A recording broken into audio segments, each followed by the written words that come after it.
이 시간 하나님께 예배드리는 여러분에게 하나님께서 하늘문을 여시고 큰 은혜와 축복을 내려주시기를 주님의 이름으로 축원합니다. 오늘은 축복의 가문을 이룹시다, 이런 제목으로 함께 은혜를 나누겠습니다. 관상을 잘 보는 여인이 있었습니다.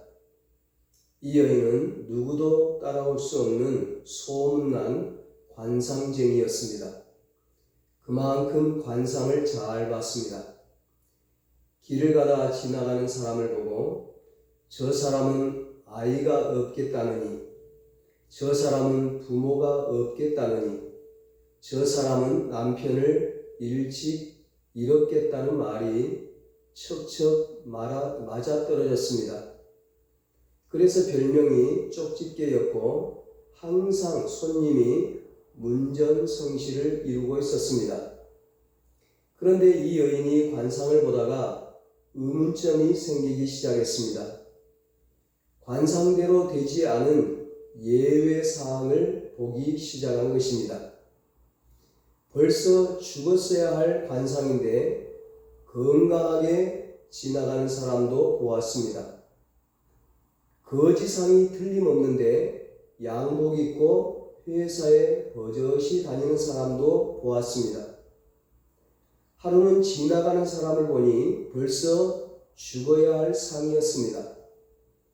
그런데 아무 일 없이 행복한 얼굴로 지나가길래 따라가 보았습니다. 숨어서 엿보다가 그 사람이 들어간 집에 가까이 가보니 대문에 어느 교회의 성도의 집이라는 교패가 달려있는 것을 보게 되었습니다. 그녀는 궁금했습니다. 웬일일까? 사람마다 운명을 타고나는 법인데, 태어날 때 팔자가 정해지는 법인데, 예수 믿는 사람들은 어떻게 된 것인가? 이상하기도 하고 궁금하기도 해서 이 여인이 교회를 찾아가게 되었습니다. 그리고 그때부터 예수를 믿게 되었고 지금은 교회 집사님으로 신앙생활을 잘 하고 있다고 합니다. 그녀는 관상도 초월하게 하시는 신앙의 능력, 믿음의 능력, 하나님의 능력을 발견했던 것입니다. 여러분, 하나님은 관상도 사주팔자도 초월하시는 분이십니다. 하나님을 잘 섬기는 자에게 하늘의 신령한 복과 땅의 기름진 복으로 풍성하게 채워주시는 분이십니다. 축복의 사람 야곱에게는 12명의 아들이 있었습니다. 야곱이 죽기 전에 12명의 아들들에게 축복 기도를 했습니다. 그런데 창세기 49장에 보면 야곱은 두 아들인 둘째 아들 시므온과 셋째 아들 레이에게는 축복기도 대신 저주를 했습니다. 왜 그 두 아들이 저주를 받은 것일까? 창세기 34장에 보면 누이 동생인 디나가 세겜성에 나갔다가 그 성의 추장인 세겜에게 성폭력을 당하는 억울한 일을 당합니다. 그래서 이 두 형제가 추장인 세겜을 속여서 세겜성의 모든 남자들을 할례를 받도록 한 후에 세겜성의 모든 사람을 다 죽입니다. 한번 피비린내가 난 거예요. 그 일로 인해서 야곱은 두 아들을 저주한 것입니다. 창세기 49장 5절 7절입니다. 시므온과 레이는 형제요, 그들의 칼은 폭력의 도구로다. 그 노여움이 혹독하니 저주를 받을 것이요, 분기가 맹렬하니 저주를 받을 것이라. 내가 그들을 애굽 중에서 나누며 이스라엘 중에서 흩으리로다. 실제로 야곱의 저주대로 시므온 지파와 레위 지파는 나중에 땅도 제대로 차지하지 못하고 이리저리 흩어져 살게 됩니다. 민수기 1장 1절로 3절에 보면 이스라엘 백성들이 애굽 땅에서 나온 지 2년 만에 시내 광야에서 첫 번째 인구 조사를 하게 됩니다. 그 인구 조사에서 시므온 지파의 장정 숫자는 모두 59,300명입니다. 그런데 민수기 26장 1절로 3절에 보면 이스라엘 백성들은 40년 정도 지난 후에 모압 평지에서 두 번째 인구조사를 하게 됩니다. 그 인구조사에서 시므온 지파의 장정 숫자는 22,200명입니다. 40년 동안 시므온 지파의 장정 숫자가 60% 이상 감소한 것입니다. 시므온 지파는 인구도 크게 줄어들고 땅도 제대로 차지하지 못한 채 이리저리 흩어져 살아야 했습니다. 반면에 레위 지파는 똑같은 저주를 받았지만 인구는 오히려 늘어났습니다. 처음에 1개월 이상 된 레위 지파의 남자 숫자는 22,000명이었는데 40년 후에는 23,000명으로 늘어났습니다. 이 레위 지파는 이스라엘 12지파를 대신해서 거룩한 제사장의 직분을 수행하게 됩니다. 왜 이런 차이가 생긴 것입니까? 시므온 지파한테는 저주를 축복으로 바꾸어 놓을 만한 특별한 사건이 없었습니다. 그런데 레위 지파한테는 저주를 축복으로 바꾸어 놓을 만한 아주 특별한 사건이 있었습니다. 오늘 성경 본문 출애굽기 32장 25절 29절에도 보면 레위 지파가 저주를 축복으로 바꾸는 아주 특별한 사건이 나옵니다. 지금 모세가 시내산에 올라가서 40일 동안 하나님을 만나고 있습니다.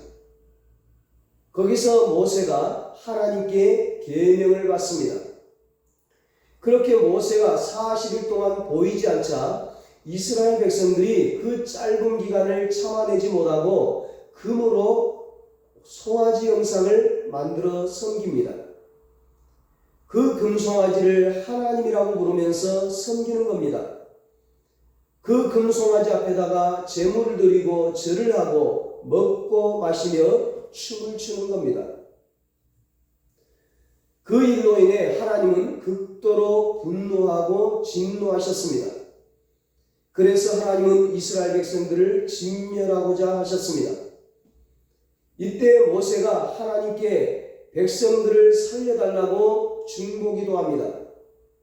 그랬더니 하나님이 응답하시고 불쌍히 여기셔서 그 마음을 돌이키셨습니다. 그리고 모세가 시내산에서 내려와서 본문전에 19절 20절을 보면 십계명 돌판을 던져서 깨뜨려 버립니다. 그리고 금송아지는 불살라 부수어서 가루로 만든 다음에 물을 뿌려서 이스라엘 자손들에게 마시게 했습니다. 이제 모세는 우상을 섬기지 아니한 여호와 하나님 편에 서 있던 사람들을 나오라고 명령합니다. 이때 레위 자손들이 다 나옵니다. 26절입니다. 이에 모세가 진문에 서서 이르되 누구든지 여호와 편에 있는 자는 내게로 나오라 하며 레위 자손이 다 모여 그에게로 가는지라. 레위 자손들은 우상을 섬기지 아니하고 하나님 편에 서 있었습니다. 레위 족속은 금송아지 우상을 섬기는 그들과 함께 있지 않고 여호와의 편에 선 유일한 족속이었습니다. 오늘 하나님 앞에 예배드리는 여러분이 바로 레위 족속들과 같은 분들입니다. 우상 편에 서지 아니하고 하나님 편에 선 자들입니다. 세상 편에 서지 아니하고 하늘의 편에 선 사람들입니다. 그렇습니다, 여러분. 우리는 어떤 상황에서도 하나님의 편에 서서 살아야 합니다. 어떤 상황에서도 우리의 믿음과 신앙이 흔들리지 말아야 합니다. 이것이 하나님이 원하시는 삶입니다. 이것이 하나님의 축복을 누리는 비결입니다. 이것이 저주를 축복으로 바꾸는 비결입니다. 이제 모세는 여호와의 편에 선 레위 자손을 향해 사명을 줍니다. 27절에 보면 우상 숭배한 자들을 다 죽이라는 것입니다. 순종하기 힘든 그런 명령이었지만 그러나 레위 족속은 모세의 말에 순종합니다. 레위 자손이 모세의 말대로 행하며 이날에 백성 중에 3,000명가량이 죽임을 당하니라. 레위인들은 모세의 편에 서서 금송아지를 만들어 우상을 섬긴 자들을 진멸했습니다. 순종하기 어려운 것이었지만 하나님의 명령으로 알고 순종한 것입니다. 금송아지를 만들어 섬긴 자들을 죽였다는 것은 하나님이 얼마나 우상 숭배를 싫어하는지를 보여주는 것입니다. 그러므로 모세의 말에 순종하는 것은 곧 하나님 말씀에 순종하는 것입니다. 이것이 레위인들이 하나님께 헌신한 것이라고 성경은 기록하고 있습니다. 여호와께 헌신하게 되었느니라 29절 중반절에 말씀합니다. 이렇게 함으로써 레위 지파는 하나님의 축복을 받게 된 것입니다. 저주가 축복으로 바뀌게 되었어요. 저주의 가문이 축복의 가문이 된 것입니다. 모세는 이러한 레위인들에게 하나님의 축복을 선포합니다. 29절 하반절입니다. 그가 오늘 너희에게 복을 내리시리라. 그가 오늘 너희에게 복을 내리시리라. 하나님이 오늘 너희에게 복을 내리시리라. 아버지 야곱은 이 셋째 아들 레위에게 저주를 했지만 이제 모세는 레위인들에게 하나님의 축복을 선포하고 있는 것입니다. 여러분, 하나님은 우상 숭배하지 않고 하나님을 사랑하고 하나님만을 경외하는 자에게 복을 주십니다. 하나님 말씀에 순종하는 사람에게 복을 주십니다. 그 후손 1000대까지도 복을 주십니다. 저주의 가문을 축복의 가문으로 바꾸어 주십니다. 그러므로 우리는 오직 하나님만을 경외해야 합니다. 어려워도 하나님 말씀에 순종해야 합니다. 헌신해야 합니다. 시편 112편 1절로 3절에 말씀합니다. 여호와를 경외하며 그의 계명을 크게 즐거워하는 자는 복이 있도다. 그의 후손이 땅에서 강성하며 정직한 자들의 후손에게 복이 있으리로다. 부와 재물이 그의 집에 있으며 그의 공의가 영구히 서 있으리로다. 아멘. 우리가 하나님께 잘 보이기만 하면, 하나님 말씀에 순종하기만 하면 당대가 복을 받고 후대가 복을 받는다고 말씀하십니다. 대표적인 인물이 바로 아브라함이죠. 어느 날 하나님께서 아브라함에게 명령합니다. 100세 얻은 독자 이삭을 번제물로 드리라. 100세 얻은 아들이니까 얼마나 귀한 아들이니까 그 아들을 죽여서 하나님께 제물로 드리라는 거예요. 하나님의 명령에 아브라함은 앞뒤 계산하지 않고 즉각 순종합니다. 그 아들 이삭 역시도 얼마든지 거역하고 도망갈 수 있었지만 아버지 아브라함의 말에, 하나님의 말씀에 그대로 순종했습니다. 그 순종으로 믿음의 조상, 축복의 조상이 되었고 믿음의 가문, 축복의 가문을 이루게 되었습니다.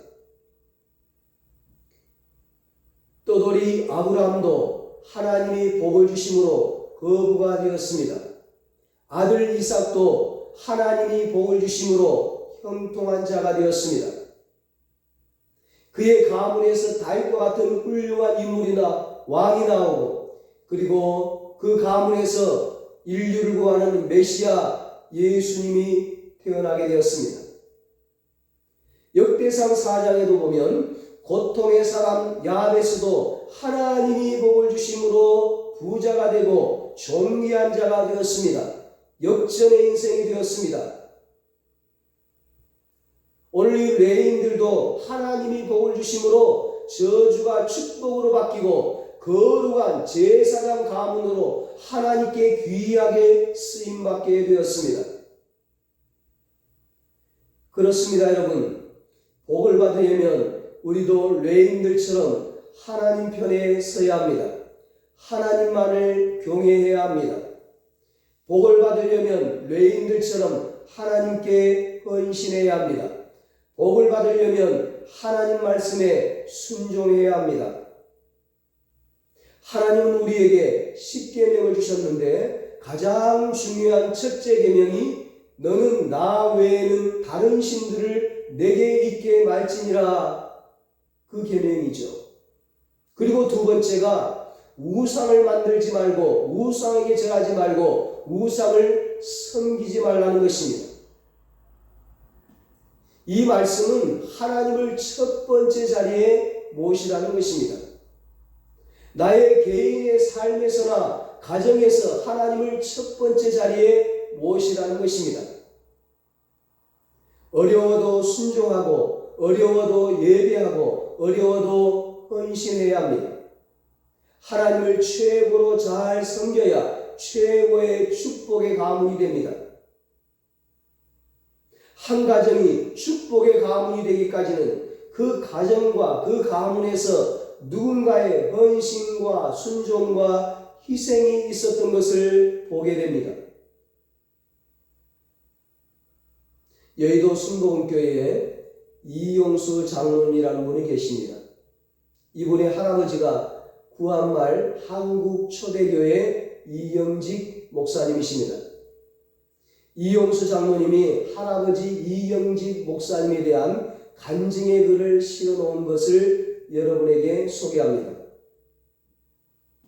때는 어수선한 구한말 서울 안국동 전주 이씨 효령 대군의 16대 손인 이운봉의 집. 그날따라 온 가족이 모여 차례로 절을 하며 제사를 드리고 있었다.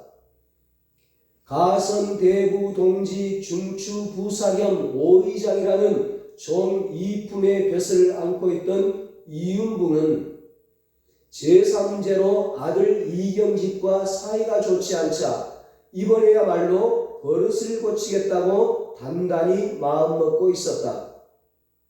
하지만 배제학당을 다니던 아들의 태도는 너무나도 감격했다. 배제학당은 우리나라 근대 교육의 선구적 역할을 한 성교계 최초의 기독교 사립학교로 미국 북감리교회 선교사인 아펜젤러 선교사님이 설립한 학교입니다. 미션 스쿨이에요. 이 장로님의 할아버지 이경진 목사님이 기독교 학교인 배제학당을 다니면서 믿음 생활하게 된 것입니다. 신앙생활하면서 제사하는 것이 잘못된 것이라고 귀신에게 하는 것이라고 알게 된 거예요. 그러면서 아버지에게 신앙의 핍박을 받는 것입니다. 조상님 제사상에 절을 올리지 않겠다고? 이런 천하의 부요막심한 놈을 보았나? 종아리 걷어. 결국 이윤붕은 아들의 종아리가 피멍이 들도록 회초리로 내리쳤다. 시집온 새색시는 신랑이 시아버지에게 맞는 것을 참아 볼 수 없어 벗은말만 동동 굴렸다. 전통 유교 가문인 집안에서 예수쟁이가 된 아들을 용납하기란 결코 쉬운 일이 아니었다. 괴하기 시류를 쫓아 막내 아들만큼은 신식 교육을 시키고자 배제학당에 보낸 것이 화근이었다. 당시 새색시였던 할머니 말씀으로는 증조 할아버지가 할아버지를 배제학당에 넣은 것을 뼈아픈 실수라고 생각하셨답니다. 하지만 믿음의 눈으로 바라보았을 때 우리 할아버지가 배지악 땅에 들어가 거기서 예수님을 믿게 되신 것은 만세 전부터 예정된 하나님의 은혜의 섭리였습니다. 할아버지를 통해 우리는 믿음의 가문, 축복의 가문이 되었으니까요. 여러분, 믿음을 지킨 이 이경진 목사님의 가문이 복을 받고 그 후손들이 복을 받았는데요. 목사님, 장로님, 교수, 대법관 등 훌륭한 인물들이 그 가문에서 많이 배출되었다고 합니다. 여러분 가문에도 이런 축복이 있기를 축원합니다. 예전에 라이언 일병구하기라는 유명한 영화가 있었습니다. 실제 있었던 전쟁 영화예요. 한 어머니가 아들 넷을 낳았습니다.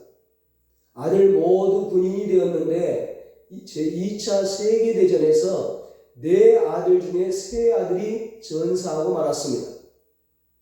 그리고 나머지 아들 한 명도 적에게 포위되어서 죽을지 모르는 상황에 처하게 되었습니다. 미국 루스벨트 대통령에게 이런 사실이 보고되었습니다. 루즈벨트 대통령은 국무회의를 통하여 이렇게 결정을 내립니다. 라이언 일병만은 어머니 품에 안겨줍시다. 그래서 미 국방부는 존 밀러데이와 8명의 군인들로 구성된 특공대를 만들어 일명 라이언 일병 구하기 작전에 들어갔습니다. 9명의 특공대는 적진 깊숙이 들어가서 어렵게 라이언 일병을 찾았습니다. 그리고 라이언 일병을 구하기 위하여 적진에 돌입했지만 8명의 대원들이 다 죽고 말았습니다. 마지막으로 특공대 대장인 밀러데이가 총에 맞아 쓰러졌습니다. 밀러데이는 마지막 숨을 거두면서 라이언 일병에게 말했습니다. 라이언, 꼭 살아서 돌아가. 그리고 잘 살아야 돼. 그리고 수십 년이 흘러 라이언 일병이 백발의 노인이 되었습니다. 그는 아내와 자녀들을 데리고 자기를 구하고 죽은 밀러데이 묘를 찾았습니다. 그리고 그 앞에서 이렇게 말합니다. 대인님, 나는 대인님이 마지막 하신 말씀을 하루도 잊지 않고 살아왔습니다. 대인님의 희생이 헛되지 않게 하기 위하여 노력했습니다. 사랑하는 여러분, 밀러데이의 유언을 평생 가슴에 묻고 살았던 라이언 일병처럼 우리도 우리를 위해 십자가에 돌아가신 예수님의 마지막 유언의 말씀을 가슴에 간직하고 살아야 합니다. 너희는 가서 모든 민족을 제자로 삼아 아버지와 아들과 성령의 이름으로 세례를 베풀고 내가 너희에게 분부한 모든 것을 가르쳐 지키게 하라.